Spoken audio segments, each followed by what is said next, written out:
सर्वेभ्यः नमो नमः। बच्चों सभी को नमस्कार। हमने अभी तक सह, तौ, ते, एषः, एतौ, एते और लड़कियों के लिए सा, ते, ताहा, एषा, एते, एताः, फिर नपुंसकलिंग के लिए तत्, ते, तानि, एतत्, एते, एतानि इनका प्रयोग पिछले इसमें देखा है। तथा मध्यम पुरुष त्वम, युवाम, यूयम, तुम दोनों और तुम सब। उत्तम पुरुषः अहम यानी मैं, आवाम यानी हम दोनों, वयम यानी हम सब। ठीक है, इनका प्रयोग सभी का हमने देखा है। यहाँ पे देखिए भाषा सूत्रम एक क्रियापदानी। आज हमें यह क्रियापदानी का मूल रूप हमें यहाँ पर देखना है। यहाँ पर हमें पढ़ना है लट लकारः वर्तमान कालः परस्मैपदम्। देखिए यहाँ पर वर्तमान काल को संस्कृत में क्या बोलते हैं? लट लकारः। क्या बोलेंगे? लट लकाराः। संस्कृत में वर्तमान काल को लट लकार कहते हैं। और ये सभी जो धातु है, धातु यानी क्या? क्रियापद, जैसे खादति, उत्तिष्ठति, लिखति, हसति, चलति, धावति, ये सभी जो धातु है यहाँ पे दिखाई दिया। देखो, पठति, धावति, हसति, खेलति, गच्छति, आगच्छति, उपविशति, उत्तिष्ठति, ये सब धातुओं को पाणिनि इस व्याकरणकार ने क्या किया? 3 पद में विभाजित किया। एक है परस्मैपद पद, दूसरा है आत्मनेय पद, और ये दोनों को मिलकर एक होता है उभय पद। ठीक है, तो हम देखते हैं यह जो लट लकार है ये प्रथम पुरुष में देखिए हमने देखा था खादति, खादतः, खादन्ति। प्रथम पुरुष के लिए खादति हम कभी भी सह खादति, सा खादति, बालकः खादति, बालिका खादति, प्रथम पुरुष है वह, उनको प्रथम पुरुष कहा गया है। प्रथम पुरुष क्यों है वह? क्योंकि हमारी संस्कृति कैसे है? अतिथि देवो भवः। अतिथि देवो भव हमारी संस्कृति है, इसलिए उनको हम हमारे घर तृतीय पुरुष, जिसको इंग्लिश में थर्ड पर्सन कहते हैं, उनको हम प्रथम पुरुष कह रहे हैं। इसीलिए उनके लिए हम खादति, खादतः, खादन्ति, ति, तः, अन्ति ऐसे प्रत्यय लगाते हैं। फिर मध्यम पुरुष के लिए है खादसी, खादतः, खादथ। और उत्तम पुरुष के लिए यानी अहम, आवाम, वयम। ठीक है, खादामि, खादावः, खादामः। 15 वाक्यानि परस्मैपदम कंठस्थीकरणार्थम यानी याद करने के लिए। सह बालकः खादति, वह बालक खाता है। तौ बालकौ खादतः, 2 है तो खादतः, तौ बालकौ, वे दोनों बालक खाते हैं। ते बालकाः खादन्ति, ते यानी वे सब खाते हैं। सा कन्या खादति, सा यानी वह कन्या। ते कन्ये खादतः, ताः कन्याः खादन्ति।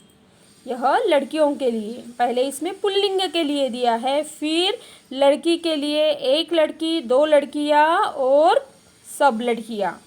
संस्कृत में द्विवचनम अस्ति, सर्वे जानन्ति अधुना।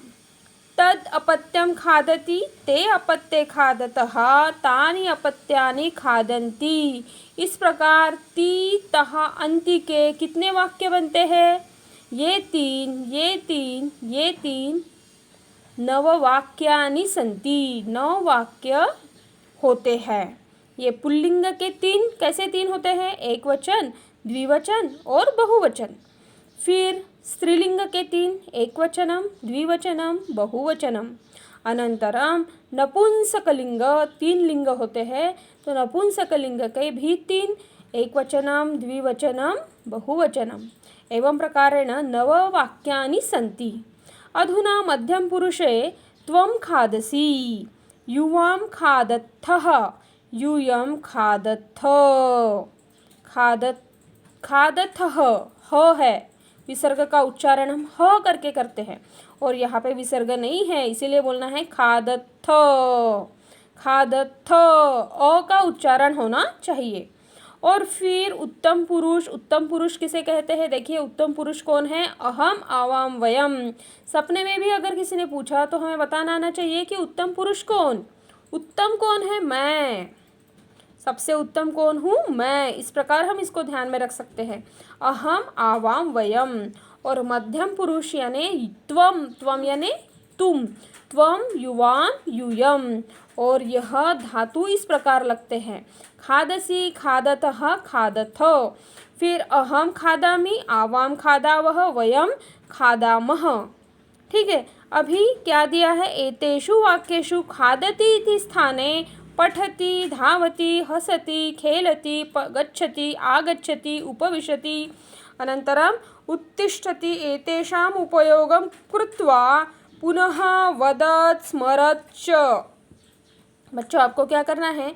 ये सभी धातु इस प्रकार पहले लिखने हैं। ऐसे लिखोगे प्रथम पुरुष, मध्यम पुरुष, उत्तम पुरुष, यहाँ पर लिखोगे एक वचनम, द्विवचनम और बहुवचनम। और उसके बाद जैसे पठ दिया है तो आप क्या लिखोगे? पठति, पठतः, पठन्ति, पठसी, सी लिखा है देखो, पठथः, पठथ। यहाँ पे विसर्ग है तो विसर्ग, फिर थ। फिर पठामि, पठावः, पठामः। ठीक है। इस प्रकार आपको पठ, धाव, हस, खेल, गच्छ, आगच्छ, उपविश और उत्तिष्ठ इतने सभी धातुओं का ये आपको इस प्रकार का ब्लॉक बनाना है। और उसके बाद पंचदश वाक्यानि भी करने हैं। इस प्रकार के 15 वाक्य आपको करने हैं। पंचदश यानी 15। अभी देखते हैं धातु निर्माण कैसे होता है। ये पठति, पठतः, पठन्ति तो आगे के ही पेज में दिया है। देखिए लट् लकारः वर्तमान कालः परस्मैपद प्रत्ययाः। परस्मै पद के प्रत्यय दिए हैं। परस्मै पद के वर्तमान काल के प्रत्यय दिए हैं। क्या है? प्रथम पुरुष में ति, तः, अन्ति। मध्यम पुरुष में सी, थः, थ। उत्तम पुरुष मी, वह, महा। इस प्रकार के यह प्रत्यय है। एक सभी को अभी तक तो लर्न हो ही गए होंगे। ठीक है। सभी धातुओं को हम लगाते हैं तो ये धातु बनते हैं। कैसे बनेंगे देखिए क्रियापदस्य मूलम धातु। क्रियापद का जो मूल है उसको हम धातु कहते हैं। धातु नाम 10 विभागाः गणाः। और धातुओं के जो 10 विभाग है उनको गण कहते हैं। ये जो सभी धातु जो है, जो क्रियापद है, जितने भी क्रियापद है उन सभी क्रियापदों को पाणिनि नाम के व्याकरणकार ने क्या किया है? 10 भागों में विभाजित किया है। धातु यानी क्या? क्रियापद। तो क्रियापदों को 10 भागों में विभाजित किया है। गणसूचकम, चिन्हम, गणविकरणम। फिर ये 10 धातु कैसे समझेंगे? तो उसके लिए कुछ चिन्ह दिए हैं और उस चिन्ह को कहते हैं गणविकरणम। उस चिन्ह को क्या कहेंगे? गणविकरणम। जैसे धातु नाम प्रकारद्वयम। धातुओं के 2 प्रकार हैं, एक परस्मैपदिनः और एक आत्मनेपदिनः। कालानुसारम पदानुसारम च प्रत्ययाः भवन्ति। देखिए ये परस्मै पद के प्रत्यय है और वैसे ही आत्मनेय पद के भी है। और एक तीसरा पद है उभय पद। जो उभय पद होता है वह उभय पद यानी उस धातु को परस्मै पद के प्रत्यय भी चलते हैं और आत्मनेय पद के भी प्रत्यय चलते हैं। आगे हमें समझ में ही आएगा। अभी क्रियापद सूत्रम देखो क्या है? मूल धातु, आदेश हुआ धातु, गण विकरणम, चिन्हम, फिर धात्वंगम अधिकम प्रत्ययः, क्रियापदम। गण कौन से हैं? अभी हमें पढ़ने के लिए है प्रथम गण, चतुर्थ गण, षष्ठ गण और दशम गण। प्रथम गण का विकरण क्या है? अ। चतुर्थ गण का य और षष्ठ गण का अ। दशम गण का अय। अ य अ य, अ य अ य अ अय। इस प्रकार देखिए पठति में ती अगर छोड़ दिया तो अ एक विकरण गण विकरण है। फिर नृत्यति में नृत्य धातु है महत्वपूर्ण और य बीच में आया है तो ये नृत्यति हो गया। षष्ठम गण के धातु जैसे के वैसे हमें लर्न करने पड़ते हैं। दशमः गण है अय, पूजयति। देखिए पठ मूल धातु पठ, फिर गण विकरण कौन सा है, पहले गण का अ, फिर ती, तो बन गया पूरा पठती। फिर ये नृत्यति कैसे बना है, देखिए नृत्य धातु चौथे गण का है, चौथा गण यानी य विकरण है, इसीलिए यहाँ पे बीच में क्या लिखना पड़ा, य। मूल धातु नृत्य है प्लस य अधिकम य, तो नृत्य बन गया। य पूरा है, हलंत नहीं है। फिर नृत्य और फिर ये परस्मय पद का वर्तमान काल का प्रत्यय लगा ती, इसीलिए हो गया नृत्यति। फिर लिखा षष्ठ गण का है, तो षष्ठ गण में लिखो। फिर गण विकरण क्या है, देखिए षष्ठ गण का गण विकरण है अ, इसलिए यहाँ पर अ आया। और लिख जो हलंत है ख, वह पूरा लिख हो गया।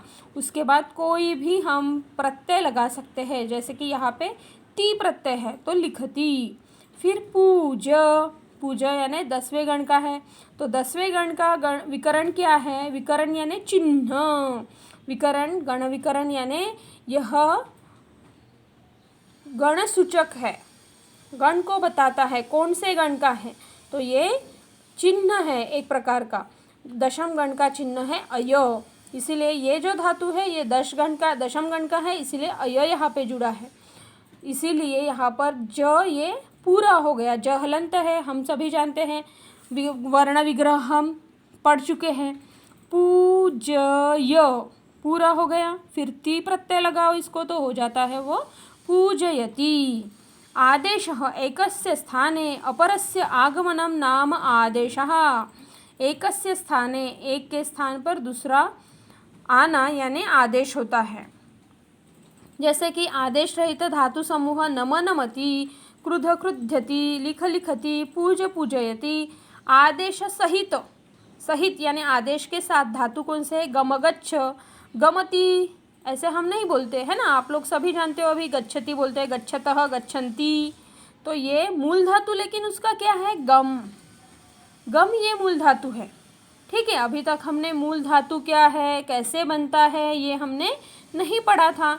हम जब बात करते हैं तब ये हमें थोड़ी पता रहता है कि ये कोई काल है, काल में बोल रहे हैं, इसका ये काल होता है, वो काल होता है, तो अभी हम वो सब कुछ पढ़ने वाले हैं। और इसीलिए धातु जो है गच्छ का, गम गच्छ, गच्छति का मूल धातु कौन सा है, गम गच्छ, गच्छ होकर वो चलता है, इसीलिए इसको क्या हुआ है, आदेश। इसको बोलते हैं ये चेंज हुआ, बदल गया, इसीलिए इसको बोलते हैं आदेश हुआ। ये प्रथम गण का धातु है, ठीक है, और परस्मय पद है। क्यों प्रथम गण का है, देखो अविकरण इसको लगता है, इसीलिए गच्छति होता है। फिर वैसे धातु कौन से है, आदेश सहितम, तो स्था तिष्ठ, स्था धातु मूल है लेकिन चलता है तिष्ठति, तिष्ठति, तिष्ठतः, तिष्ठन्ति, तिष्ठसि, तिष्ठथः, तिष्ठथ, तिष्ठामि, तिष्ठावः, तिष्ठामः। ठीक है, और अभी यहाँ पर देखिए पिब, पिब पा का पिब होता है, पिबती, पिबती, पिबतः, पिबंती आप जानते हो, तो इसका करना है पा धातु, मूल धातु उसका है पा, और आदेश, आदेश होता है और उसको वो बन जाता है पिब। प्रच्छ, प्रच्छ धातु है, उसको आदेश होता है पृच्छ, और ये छठवें गण का है, गण विकरण क्या है अ। दा, इसका बदल होता है और बनता है यच्छ, मूल धातु कौन सा है, दा, और इसीलिए आदेश हुए धातु ये सब है। ठीक है, दा यच्छ पहला गण, परस्मय पद यच्छति, पहला गण क्यों है, क्योंकि बीच में क्या लगा है, अ लगा है, देखिए ती के पहले क्या है, अ है, इसलिए ये यच्छति हुआ। ठीक है, इस प्रकार का है। तो इस प्रकार परस्मय पद के हमने लट लकार के प्रत्यय हमने देखे हैं, और यह सब किस प्रकार लिखा है यह मैंने आपको समझा कर दिया है। तो एक दो प्रश्न मैं पूछूंगी, बताइए, आप सोच सकते हैं इसके बारे में कि संस्कृत में कितने गण होते हैं। तो संस्कृत में कितने गण हैं, 10 गण हैं, 1 से लेकर 10 तक, और फिर उसके 2 प्रकार किए हैं, प्रथमः, चतुर्थः, षष्ठः, दशमः, ये पहला विभाग है, और बाकी के जो गण हैं वो दूसरे विभाग में हैं, जो हम 9वीं में पढ़ेंगे, अभी हमें उसका नहीं है। आज हमने क्या पढ़ा है? लट लकार वर्तमान काल के प्रत्यय। ये प्रत्यय सभी धातुओं को लगने से वर्तमान काल का क्रियापद तैयार होते हैं। ठीक है, धन्यवाद।